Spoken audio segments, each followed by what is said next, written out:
We are now getting more about what has happened in Doha. Let's bring in our Middle East correspondent, Adam Parsons. Adam, there's been explosions there. It now appears that Israel is saying that they are responsible. What can you tell us? What are the IDF saying? That this is an operation that has been carried out in Doha, and the IDF, or the Israeli government, in the form of the Israeli military and Shin Bet, which is the security agency, are saying that they have carried out precision airstrikes targeting the leadership of Hamas. A short while ago, we've seen videos of those explosions in Doha.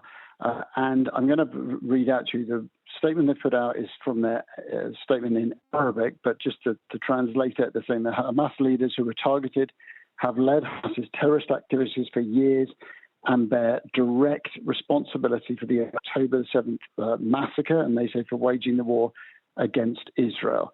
The IDF says prior to the raid, steps were taken to avoid civilian casualties, including the use of precision munitions.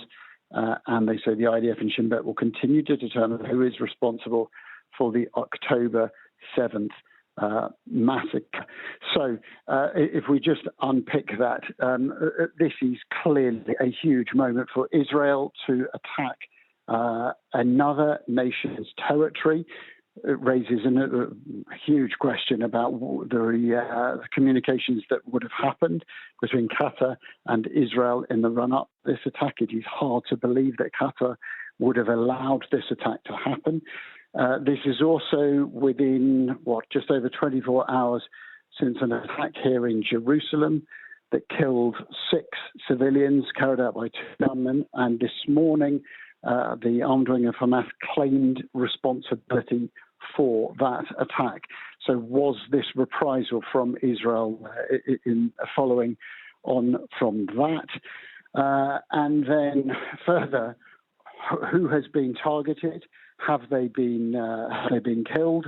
Have the people who were targeted in this, were they engaged in negotiations around a potential ceasefire? We simply don't know these at the moment.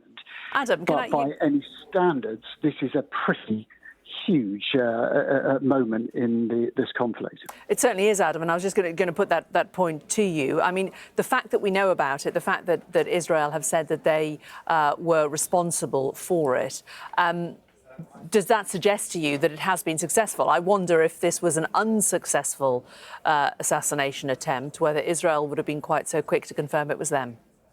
I think it would be very hard if you have carried out an airstrike on another nation. There's no way you can do that and then not have it traced back to you quickly. So I think we shouldn't read into it that it's been yet a success. The fact that they are giving these details, though, certainly suggests that they're pleased with how it's happened. I mean, again, very hard to know how Israel will immediately be able to gauge the success or otherwise of this attack, bearing in mind it's carrying out this attack on another nation's territory. And of course, the reaction that comes in the other direction is likely to be one of fury, I imagine. So, and of course, Adam, it's not just provocative, but inflammatory. I mean, it's not the first time that Israel has obviously attacked another country's territory. We think back to attacks that we've seen in Yemen in the last year, for example, and of course in Iran. But Qatar is a different kettle of fish, isn't it, in the sense that this is Qatar and Doha has been used as a negotiating hub. This is a country within the Middle East that Israel is on friendlier terms with. We're getting some notification as I talk to you, Adam, from Al Jazeera TV. They are citing a Hamas source saying that Hamas negotiations delegation was targeted during the meeting in Doha.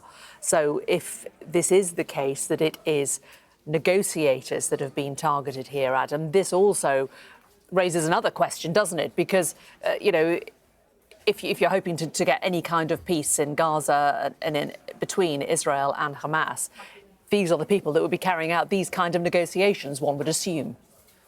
Yeah, look, let's put this into some context. The reason I'm talking to you on a phone right now, rather than from a normal position on a bureau, is that I was off on my way to an event to talk to people who are actually involved in this diplomatic process of trying to create a ceasefire. Adam, I'm sorry, I'm just going to cut into you because we're just getting a source. Reuters is now saying that Israeli media is citing senior Israeli officials saying that they attacked the Hamas leadership in Qatar, including Khalil al-Hayya and Jabarin, and that they are awaiting results.